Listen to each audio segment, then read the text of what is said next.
Assalamualaikum warahmatullahi wabarakatuh. Selamat pagi, selamat siang, selamat sore pemirsa UMN Channel. Kembali lagi di program Lecturer on Air, dan hari ini sangat luar biasa. Episode kita kali ini akan berbincang langsung dengan pembicara yang sangat luar biasa. Tidak hanya guru besar, tapi rekam jejak di dunia akademisnya sangat banyak sekali. Baik itu rekognisi maupun prestasi. Sudah bersama kita di sini Profesor Amirul Mukminin MSc ID PhD. Benar, Prof? Benar. Oke, selamat datang Prof di UMN Channel, di UMN Al-Wasriyah. Bagaimana kabar Prof hari ini? Baik, alhamdulillah hari ini sehat dan tambah sehat setelah berkunjung dan bertemu dengan orang-orang hebat di kampus UMN. UMN, betul sekali. Prof, kita berdiskusi langsung ya di program Lecturer on Air ini, bakal ditonton mahasiswa, dosen, tidak hanya UMN, nanti mungkin dari Universitas Jambi juga nonton ini, dari UIN Sumedan, dari mana aja. Kita mau bicara mengenai yang lagi tren saat ini, tidak habis trennya. Menulis ilmiah di yang dipublikasikan di jurnal internasional bereputasi. Sebagaimana kita ketahui, Prof. Amirul Mukminin rekam jejak menulis ilmiah di jurnal bereputasi tidak perlu diragukan lagi. Kita butuh tips singkat, tepat, satset, bisa publikasi di jurnal internasional bereputasi. Baik, Mbak pembawa acara yang lincah dan juga energik. Saya mengucapkan terima kasih bisa datang dan juga diwawancarai. Ini suatu kehormatan bagi saya bisa masuk atau bergabung di sini di UMN Channel. Ini sangat bagus, salah satu media bagi saya yang sangat bagus di UMN, dan ini satu kebanggaan juga bagi saya bisa duduk di sini. Baik, terkait dengan topik kita hari ini tentang tips mempublikasikan karya ilmiah di jurnal internasional bereputasi. Memang saat ini bukan hanya betul tadi disampaikan, tidak hanya trennya ini tidak habis-habis, jadi terus berkelanjutan, sustainable, dan tren ini ditambah ngetren setelah mahasiswa juga S1, S2, S3 dan sampai ke dosen itu juga dituntut untuk sebagai salah satu kewajiban untuk publikasi, baik di jurnal nasional terakreditasi atau bereputasi maupun di jurnal internasional bereputasi. Nah, terkait dengan jurnal internasional bereputasi, memang perlu kita kehati-hatian ketika mempublikasikan karya ilmiah kita atau naskah artikel ilmiah kita, karena begitu dipublikasikan di jurnal yang terindikasi kurang dilakukan prosesnya secara ilmiah, maka akan mempengaruhi nanti masa depan kita sebagai orang yang menulis. Maksud saya, record kita mempublikasikan di jurnal internasional yang tidak bereputasi tapi mengaku bereputasi, maka akan mempengaruhi track record kita, akan terpatri di sana karena serba online. Karena itu yang pertama yang harus dilakukan adalah mencari betul jurnal tersebut apakah dia bereputasi atau tidak, dengan menelusuri sumber. Yang pertama, seandainya jurnal bereputasi dianggap bereputasi ketika dia terindeks di Scopus ataupun di WOS atau Web of Science. Nah, kita harus cari di website induknya apakah betul di sana dan sampai kapan coveragenya. Setelah kita telusuri, perlu kehati-hatian, walaupun di dalam website Scopus atau database Scopus atau WOS ada, kita perlu kehati-hatian cek lagi website jurnalnya. Apakah dia memang sama dengan yang ada di website Scopus atau database Scopus atau WOS atau tidak. Karena ada jurnal yang di-cloning saat ini. Artinya dibuat mirip oleh oknum-oknum pencari keuntungan dengan mengambil biaya publikasi yang begitu tinggi. Itu tip pertama. Tip kedua, selalu berkomunikasi dengan dosen atau rekan yang sudah pandai atau sudah banyak publikasi atau mempunyai link di jurnal-jurnal internasional bereputasi. Indonesia atau UMN atau dosen-dosen di Sumatera Utara tidak kekurangan orang hebat. Di sini banyak sekali berkumpul orang-orang hebat, dosen-dosen hebat, khususnya di UMN. Banyak dosen-dosen hebat yang sudah bergelar doktor dan juga sudah memiliki jabatan akademik profesor. Itu, jadi kita perlu mawas diri melihat berkomunikasi. Itu tips kedua. Tips ketiga, lihat juga publisher terkenal seperti Taylor & Francis, Emerald, Sage, dan juga Routledge.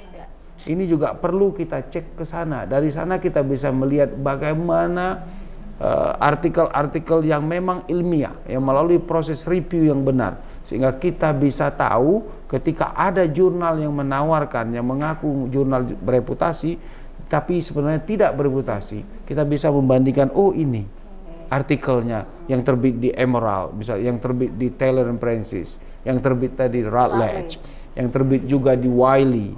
Tapi jurnalnya mengaku internasional bereputasi, kita lihat tata letak tulisannya, strukturnya itu tidak beraturan. Nah, ini mungkin salah satu atau di antara trik. Yang berikutnya, ini yang paling penting adalah selalulah menulis itu tidak sendiri. Artinya kita berkolaborasi, dengan berkolaborasi baik sesama mahasiswa atau dosen di UMN ataupun dengan dosen-dosen atau mahasiswa di kampus lain. Ini akan membuat kita banyak pengetahuan dan saling cek and recheck. Wah, ini jurnalnya nggak bagus, kata teman kita dari kampus lain. Sehingga kita tidak terjebak oleh jurnal-jurnal yang kita sebut itu predator atau jurnal-jurnal yang berkelainan.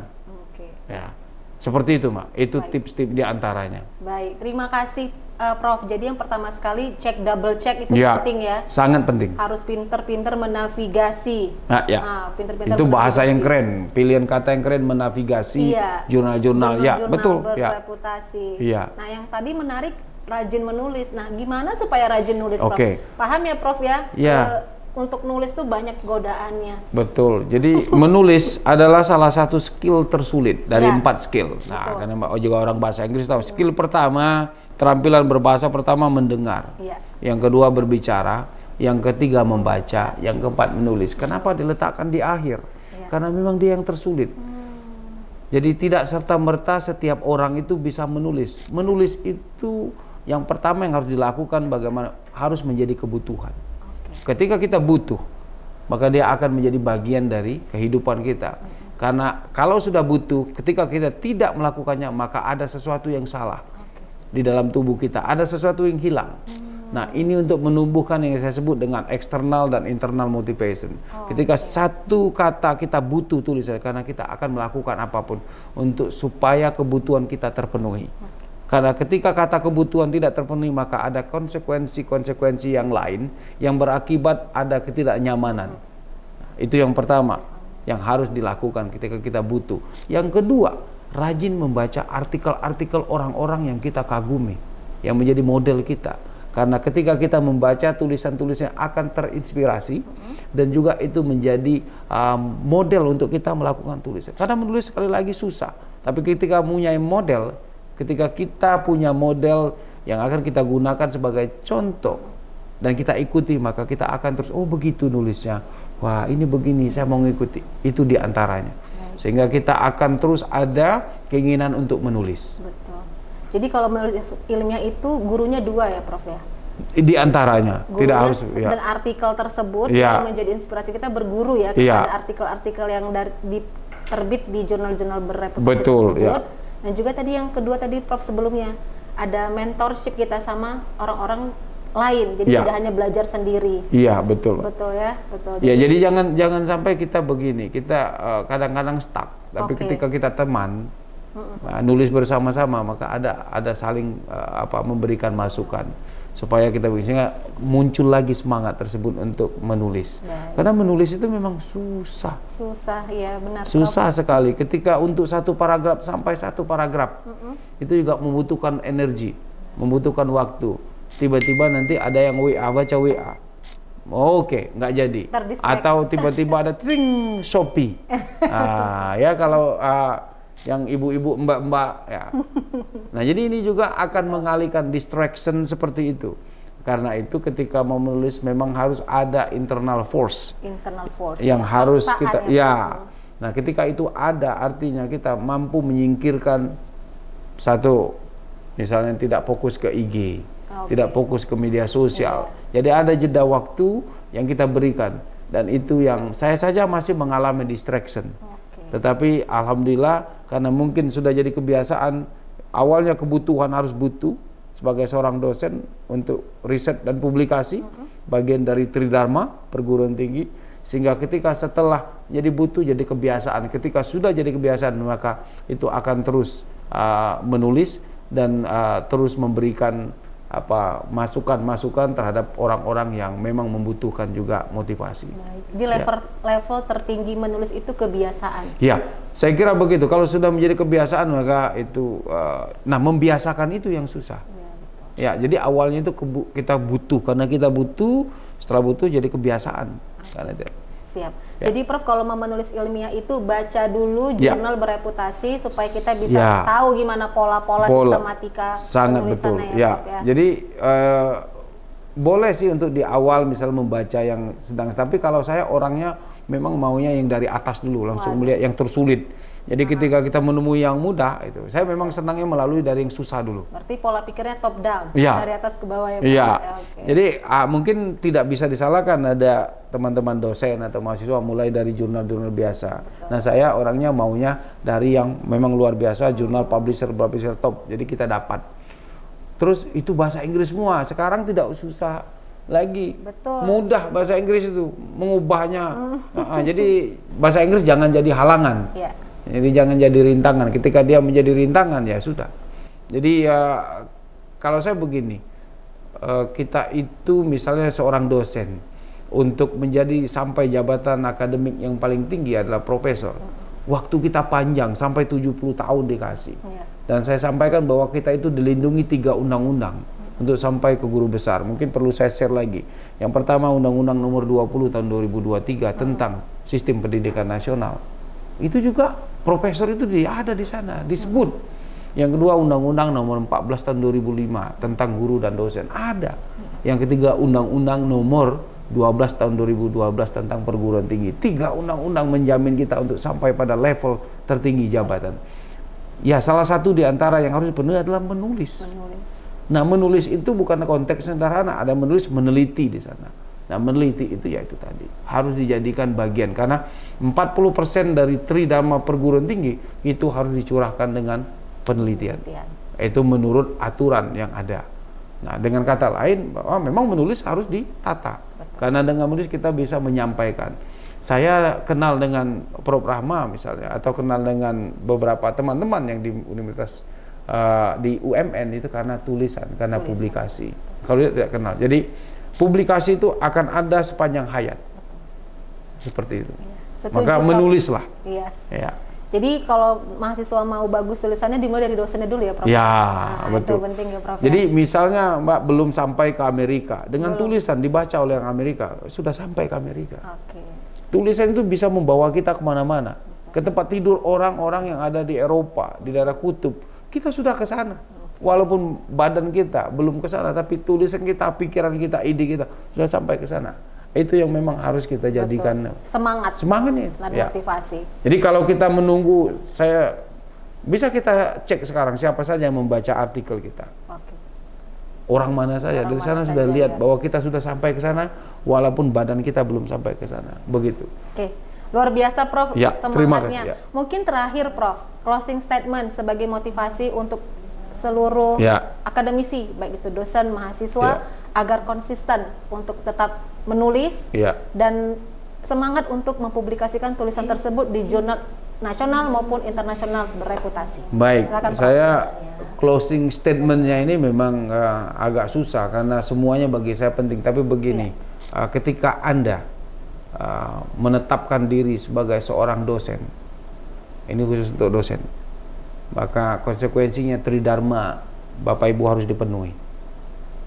Artinya bukan hanya pendidikan, ngajar, tetapi juga meneliti dan juga mengabdi. Untuk para mahasiswa, ketika Anda masuk menjadi seorang mahasiswa, maka totalitas yang Anda perlukan untuk menjadikan bahwa Anda bukan hanya mengejar IPK, tetapi ada keterampilan dan kompetensi yang Anda ambil atau curi secara langsung maupun tidak langsung dari dosen yang berdiri di depan Anda, memberikan Anda masukan-masukan secara akademik. Seperti itu. Baik, jadi harus pinter-pinter ya. Pinter aja nggak cukup ya Prof, harus pinter-pinter. Ya. Jadi mahasiswa pinter-pinter curi ilmu dosennya. Dosen harus pinter-pinter cari motivasi supaya bisa konsisten menulis. Betul. Iya. Prof, terima kasih banyak, waktunya luar biasa. Ini bakal jadi sangat bermanfaat dan juga berdampak lah untuk seluruh akademisi, tidak hanya UMN tapi seluruh akademisi yang ada di Indonesia. Amin. Ya. Karena ini akan tayang juga di YouTube UMN Channel. Nanti ditonton ya Prof? Ya, saya tonton. Dan di-share ke teman-teman di Universitas Jambi. Pasti, ya. Baik pemirsa, terima kasih banyak. Sekian lecture on air kita hari ini. Semoga bermanfaat. Dan jangan lupa jika belum paham bisa ditonton ulang kembali ya. Terima kasih. Assalamualaikum warahmatullahi wabarakatuh. Waalaikumsalam warahmatullahi wabarakatuh.